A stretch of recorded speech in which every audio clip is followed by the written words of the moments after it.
ریاست متحدہ بلدیہ ہائے کورنگی میں انوکھے کام ہوتے چلے آ رہے ہیں۔ تحقیقاتی ادارے منہ موڑے ہوئے ہیں۔ یہی وجہ ہے کہ وہاں عوامی خدمت کے فنڈز کے استعمال کا آڈٹ تاحال نہیں کرایا جا سکا اور افسران مستیوں میں ہیں۔ ریاست متحدہ بلدیہ ہائے کورنگی میں عجب داستان ہے۔ فائلیں ڈبل بننا شروع ہو گئیں اور یہ آج سے نہیں پہلے سے چل رہا ہے، لیکن تحقیقاتی ادارے کارروائی نہیں کر رہے۔ لیکن ہم آپ کو ایک عجیب تصویر دکھاتے ہیں۔ یہ یونین کونسل 27 ہے، جہاں ہم نے آپ کو ایک ماہ پہلے بتایا تھا کہ اہل محلہ نے اپنی مدد آپ کے تحت دیوار بنائی تاکہ نالے میں کچرا نہ جائے اور یہاں پر موٹر سائیکل سوار بھی گرتے تھے۔ تاہم اہل محلہ کی طرف سے دیوار بنانے کے بعد یونین کونسل کے چیئرمین پہنچے اور انہوں نے MQM کے پرچم تلے یہاں صفائی ستھرائی کا اعلان کیا اور ایک ٹریکٹر ٹرالی کی مدد سے بھی آئے اور چلے گئے۔ لیکن بعد میں پتہ چلا کہ UC چیئرمین نے ڈبل کام کیا۔ اہل محلہ سے کوڑا کرکٹ اٹھانے کے لیے مشینریوں کے لیے ڈیزل کے لیے پیسے طلب کیے کہ ہمارے پاس ڈیزل نہیں، ڈیزل آپ ڈلوائیں۔ تو ریاست متحدہ بلدیہ کورنگی کا محکمہ سینیٹیشن ڈیزل قیمت میں کروڑوں روپے کی فائلیں بنا رہا ہے۔ یہ کون سا کھیل ہے کہ یونین کونسل کا چیئرمین کوڑا کرکٹ اٹھانے کے لیے ڈیزل کے لیے پیسے مانگ رہا ہے؟ خیر، لوگوں نے دے دیا، کوئی بات نہیں۔ یونین کونسل چیئرمین نے ایک اور کارنامہ انجام دیا، بولا یہ 1.5 لاکھ میں دیوار UC چیئرمین نے خود بنائی ہے۔ یہ بھی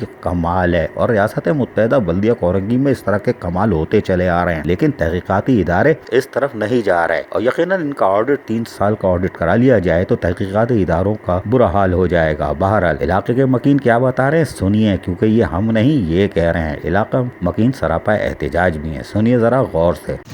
یہ علاقہ مکینوں نے اپنی مدد آپ کے تحت یہ دیوار بنوائی تھی اور ابھی UC چیئرمین شوکت صاحب کہہ رہے ہیں کہ یہ میں نے بنوائی ہے، 1.5 لاکھ روپے اس کا خرچہ آیا ہے۔ وہ گورنمنٹ سے اس کا پیسہ وصول کر کے اپنی جیب میں ڈالنا چاہ رہے ہیں۔ یہ علاقہ مکینوں کے اپنی مدد آپ کے تحت دیوار کھڑی کرائی ہے۔ کچرا ایک دفعہ انہوں نے صاف کروایا تھا، اس کے اوپر بھی علاقہ مکینوں سے پیسے لیے گئے تھے۔ انہوں نے بولا تھا ڈیزل کا خرچہ دے دو تو میں کچرا صاف کراتا ہوں، پھر یہاں پہ لوگوں نے کچرا ڈالنا شروع کر دیا۔ یہ ہے ریاست متحدہ بلدیہ ہائے کورنگی، جہاں ڈبل فائلیں بن رہی ہیں، لوگ کام کریں اور یہ پارٹی پرچم لہرائیں۔ یہ افسوسناک امر ہے، اس لیے کہ پارٹی پرچم کی عزت ہوتی ہے، اس کی عزت کو اس طرح مٹی میں نہیں ملایا جائے۔ ایک ایک کارکن کا فرض ہے اپنے پرچموں کو عزت دے۔ عزیز عارف KBS بلدیاتی نیوز کراچی۔